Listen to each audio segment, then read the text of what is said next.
This week on Real Deal Fundraising, we're talking about disaster preparedness for nonprofits. This is something I have some experience with, having been at a university personally affected, and the university was affected by an EF4 tornado in 2013. So I also grew up in hurricane country, so I know a little bit about putting these things together and incorporating disaster preparedness into your strategic planning.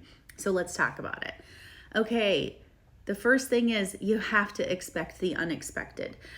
Every region of this country has things that are likely to happen in their area. It's tornadoes and hurricanes where I live. It's earthquakes in California, where the school I currently work for is located. In other places, it's fire, and in still other places, it's snow and blizzards. What is the normal thing that you know you need to be prepared for? And on top of that, you also need to be, in the United States, you also need to be prepared for active shooter situations and things like that.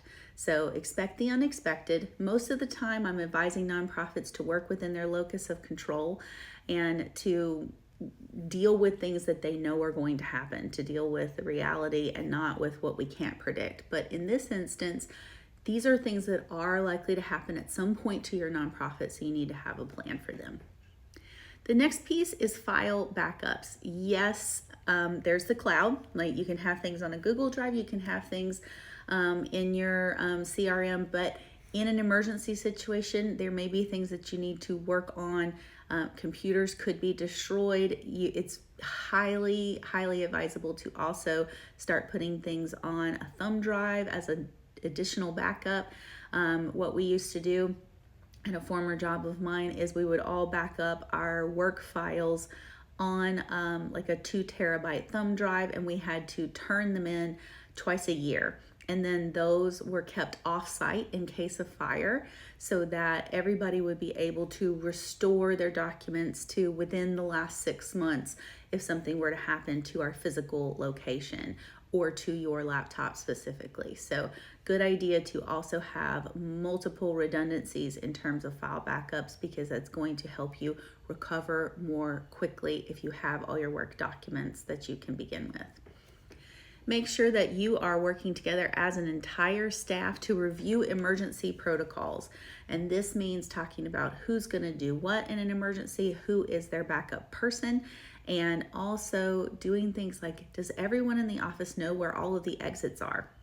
In an active shooter situation, we went through a training like this, and there was another hallway that a lot of the fundraisers didn't go on. It was where all the accountants worked, and we didn't even know about that second hallway. And that's something that could literally save people's lives in situations like that. So make sure that as a staff, you're setting aside a couple of staff meetings a year to review various emergency protocols. That can also be when you make those thumb drive updates due, so that you can make sure that you have all of that in place. Disaster response planning. Again, I recommend that everybody have an emergency fund or a disaster relief fund, or you could just call it the relief fund so it can serve multiple purposes, but a place for funds to land quickly and easily when something happens with your organization or institution, so that you can have that designation up on your website, hopefully within minutes, maybe even before disaster strikes if you know that it's coming. So I recommend everybody take that precaution. And the last thing, I'm going to say it again because I feel like it's so important, is cross-training. You will, if there's a disaster big enough in your area, some of your direct staff will be affected personally, and they will not have the time nor inclination nor ability or access to resources to send out a mass email for relief. If there's only one person that can do that, or there's only one person that's trained to do that, you're going to be in a pickle. So make sure that everybody has a backup. You're just going to hear me say that throughout the week. That is also part of disaster preparedness in this instance.